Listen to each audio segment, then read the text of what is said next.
সকলকে নমস্কার ও শুভেচ্ছা জানিয়ে আমি শ্রী তাপস কৃষ্ণ বিশ্বাস আমারই স্বরচিত অমিত্রাক্ষর ছন্দে একটি কবিতা আবৃত্তি করছি। কবিতার নাম মৃত্যু। এই মৃত্যু জন্মিলে মরিতে হবে, অমরকে কোথা কোথা কবে, হায় রে জীবন নদে। এই মৃত্যু অতি ধ্রুব সত্য, সৃষ্টির প্রারম্ভ থেকেই চলে আসছে। মৃত্যু জন্মিলে মৃত্যুবরণ করতে হবে। তাই আমরা জন্মগ্রহণ করে এই মৃত্যুটাকে ঠিক মেনে নিতে পারিনি। মেনে না নিতে পারলেও তাকে কেউ রোধ করতে পেরেছে? সেই স্বয়ং ভগবান ও লীলা করতে এসে তিনিও কোনো এক সময় তার লীলা সংবরণ করে চলে যান। আবার তিনি যখন সেই গীতার ৪র্থ অধ্যায়ের ৭ম ৮ম শ্লোকে বলেছেন, যদা যদা হি ধর্মস্য গ্লানির্ভবতি ভারত উত্থানম ধর্মস্য তদাত্মনম সদাম্যহম পরিত্রাণায় সাধুনাং বিনাশায় চ দুষ্কৃতাম ধর্ম সংস্থাপনার্থায় সম্ভাবামি যুগে যুগে। যখনই ধর্মের গ্লানি অধর্মের ছেয়ে যায়, সেই দাপর যুগের কংস শিশুপালের মতো লোকের সৃষ্টি হয়, তখন ভগবান নিজে অবতীর্ণ হন এবং সকলকে রক্ষা করেন। তাই মানুষও সৃষ্টি করেন, মানুষ তার প্রয়োজনে ভগবান তার প্রয়োজনে পাঠায়, কিন্তু মানুষ ভুলে যায় ভগবানের দেওয়া সমস্ত করাল। সে এই ধরাধামে এসে সে নিজেই মায়ায় আবদ্ধ হয়ে সেই সৃষ্টিকর্তাকে ভুলে যায়।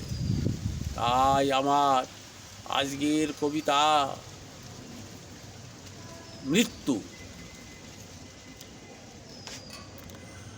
যদি কোনো আমার এই কবিতা যদি কোনো গুণগ্রাহী বা সুধীজন বা কোনো ভাবুক ব্যক্তিত্ব বা কোনো সজ্জন কারো ভালো লাগে, তবে আমার এই কবিতাকে শুনে লাইক দিবেন, ভিউ দিবেন, সাবস্ক্রাইব করবেন, শেয়ার করবেন, এ আপনাদের প্রতি আমার আবেদন।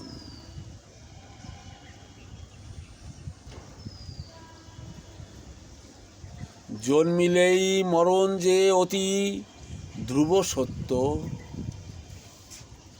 সকলের জেনেও না জানার করে ভান।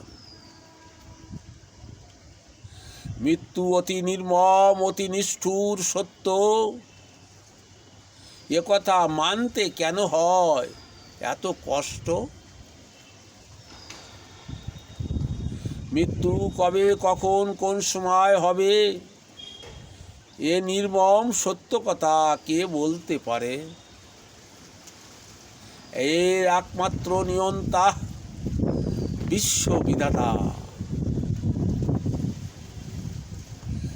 যার হাতে সব কিছুর অতিভার,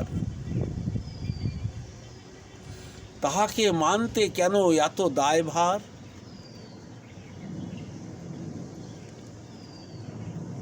মানুষ তো কষ্ট করে গড়ে সংসার,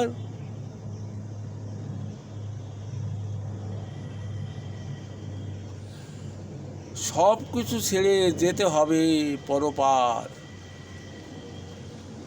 যেমন খালি হাতেই একা এসেছিলে, তেমনি খালি হাতেই একা যেতে হবে। মাঝে শুধু দুদিনের ঘর সংসার। সকলকে আবার নমস্কার ও শুভেচ্ছা জানিয়ে এবং সকলের মঙ্গল কামনা করি, কেউ যেন দুঃখ না পায়। সকলে ভালো থাকুন, সুস্থ থাকুন। হিংসা বিদ্বেষ ভুলে যে এই বিশ্ব শান্তি কামনা করি, এই আমার ব্রত।